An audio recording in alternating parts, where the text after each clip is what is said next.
Bonjour frères et sœurs, nous sommes réunis encore cette semaine sur notre page Facebook, la bénédiction en direct. Je vais vous parler aujourd'hui sur la médisance, ou comment on parle des autres. C'est un enfant qui demande à son père, « Dis papa, quel est le secret pour être heureux ?» Alors le père va lui dire, « Suis-moi mon enfant ». Ils vont prendre un vieil âne qu'ils avaient et le père va monter et le fils va le suivre. Ils vont sortir ensemble de la maison et ils vont passer dans le village. Les gens du village, voyant que le père était assis sur l'âne, vont dire « Quel mauvais père, il est sur l'âne et son enfant marche à pied. » « Tu as entendu mon fils ce que les gens disent, rentrons à la maison, dit le père. Le lendemain, ils vont sortir de nouveau ensemble. Cette fois-ci, il installe son fils sur l'âne et lui, il marche à côté. Les gens du village vont dire « Quel fils indigne, il ne respecte pas son vieux père et le laisse aller à pied. Tu as entendu mon fils ce que les gens disent, rentrons à la maison. » Le jour suivant, ils vont sortir, mais tous les deux vont s'installer sur l'âne. Avant de quitter la maison, les villageois vont de nouveau commenter et dire « Ils ne respectent pas leur bête en la chargeant ainsi. » Tu as entendu mon fils, ce que les gens disent. Rentrons à la maison. Le jour suivant, ils vont sortir, le père et le fils, et eux-mêmes ils vont transporter leur affaire. Et l'âne va les suivre derrière. Encore une fois, les gens du village vont toujours continuer à dire et à parler sur eux.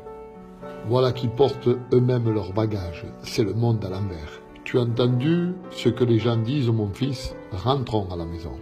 En rentrant à la maison, le père lui dit, tu me demandais l'autre jour le secret du bonheur.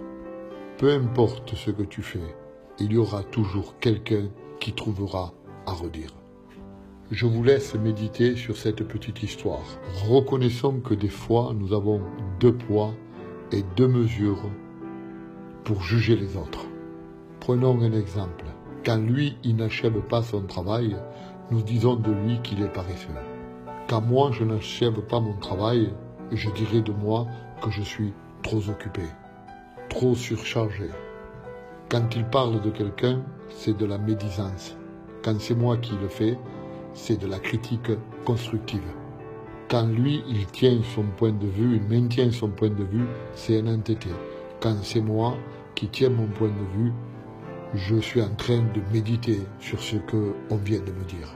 C'est de la fermeté. Quand lui, il met du temps pour faire quelque chose, il est lent. Quand c'est moi qui mets du temps pour faire quelque chose, je suis soigneux. Quand lui, il est aimable, il doit avoir une idée derrière la tête. Quand c'est mon cas, je suis vertueux. Quand il est rapide pour faire quelque chose, il bâcle. Quand c'est mon cas, je suis habile. Quand lui, il fait quelque chose sans que rien ni personne lui dise, il fait quelque chose qui ne lui regarde pas. Quand c'est mon cas, je prends tout simplement des initiatives.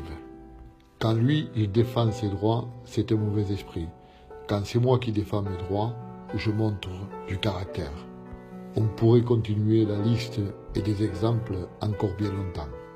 Tout ce que je vous dis, c'est pour que nous puissions comprendre que vous et moi, il faut que nous sachions parler avec droiture.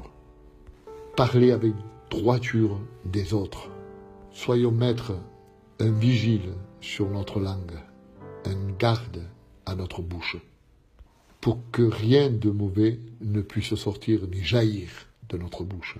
Frères et sœurs, nous qui sommes enfants du ciel, des chrétiens, nous n'avons pas à avoir peur de ce qu'en dira-t-on. Ce que les hommes diront, nous devons craindre plutôt ce qu'en dira Dieu.